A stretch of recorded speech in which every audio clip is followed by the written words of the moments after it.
Lectura del Santo Evangelio según San Lucas. Gloria a ti, Señor. En aquel tiempo designó el Señor otros 72 y los mandó delante de él, de dos en dos a todos los pueblos y lugares donde pensaba ir. Y les decía: la mies es abundante, los obreros pocos, rogad pues al dueño de la mies que envíe obreros a su mies. Poneos en camino, mirad que os envío como corderos en medio de lobos. No llevéis bolsa, ni alforja, ni sandalias, no saludéis a nadie por el camino. Cuando entréis en una casa, decid primero paz a esta casa. Y si allá hay gente de paz, descansará sobre ellos vuestra paz, si no volverá a vosotros. Quedaos en la misma casa, comiendo y bebiendo de lo que tengan, porque el obrero merece su salario. No andéis cambiando de casa en casa. Si entráis en una ciudad y os reciben, comed lo que os pongan. Curad a los enfermos que hay en ella y decidles: el reino de Dios ha llegado a vosotros. Palabra del Señor. Gloria a ti, Señor Jesús. Celebramos hoy esta fiesta de estos patronos, copatronos de Europa, que los quiso así el año 1980, Papa Juan Pablo II, pues nos dio nuevos patronos de Europa. Lo hizo varias veces, en esta ocasión a San Benito y a San Cirilo y Metodio, el año 1980. San Benito porque es el gran padre de los monjes, sobre todo de Europa, de Occidente, pero San Cirilo y Metodio porque son los grandes evangelizadores de Oriente, del Oriente eslavo, no de Oriente a secas, porque Oriente, lo que era el imperio de Oriente, ya era un imperio cristiano en aquella época, pero había todas las grandes zonas de lo que hoy son los pueblos eslavos, donde no había habido evangelización casi nada. Desde Oriente los envían a evangelizar, son dos hermanos de una cultura amplísima, que sabían muchísimos idiomas ya en aquella época, además de conocer muy bien las escrituras. De hecho, Cirilo había sido el archivista y bibliotecario de la Catedral de Santa Sofía.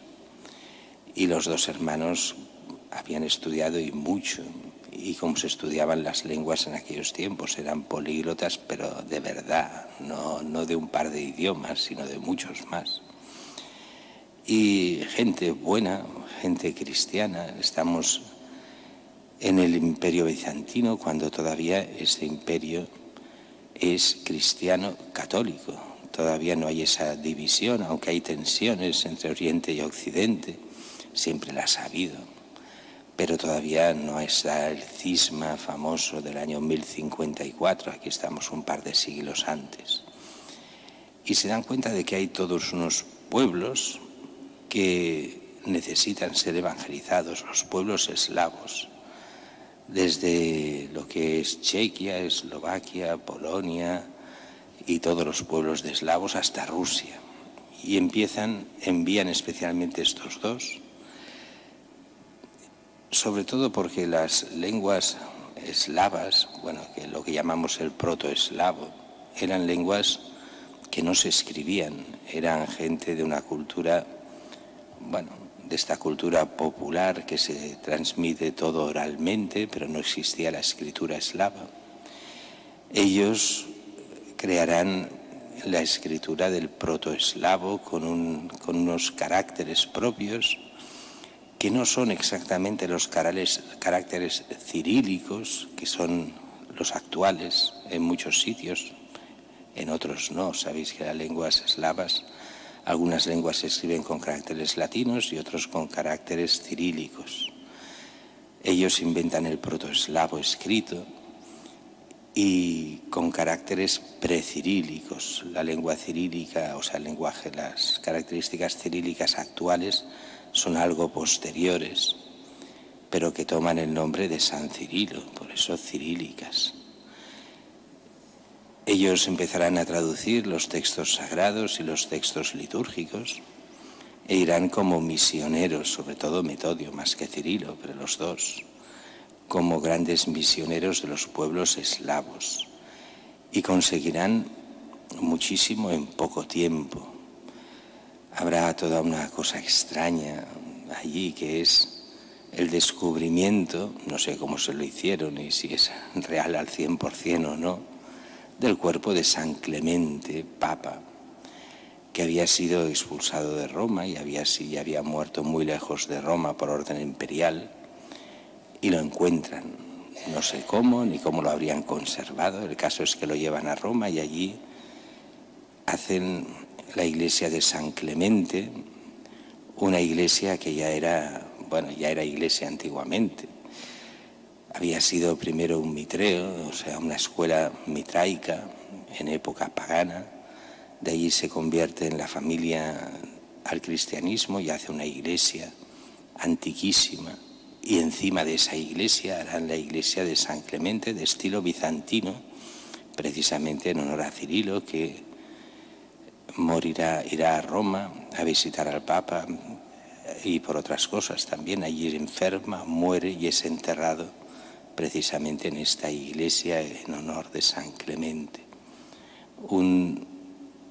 Para nosotros, y el Papa nos lo planteaba así, la iglesia respira con dos pulmones, el occidental y el oriental. Nosotros estamos acostumbrados a pensar solo en forma occidental, pero la iglesia necesita esta doble respiración, los dos pulmones de una sola respiración, de un solo cuerpo.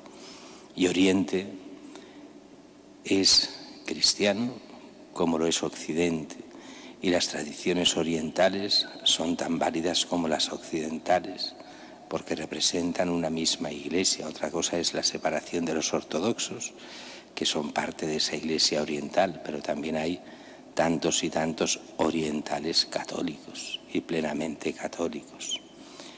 El Papa quiso reconocer todo el esfuerzo de Oriente en la evangelización de Europa, y así tantos países que hoy son cristianos o más o menos cristianos. Ningún país es del todo cristiano ni del todo anticristiano, hay de todo en todas partes. Pero los grandes países donde todavía hay cristianos, Polonia especialmente, pero incluso en Rusia, aunque se separó y es su propio patriarcado y son ortodoxos, no son católicos la mayoría, pero dependen de esa primera evangelización y son llamados también a la unidad con toda la Iglesia católica, formar ese único cuerpo que es el cuerpo de Cristo, para llevar la salvación a todo el mundo.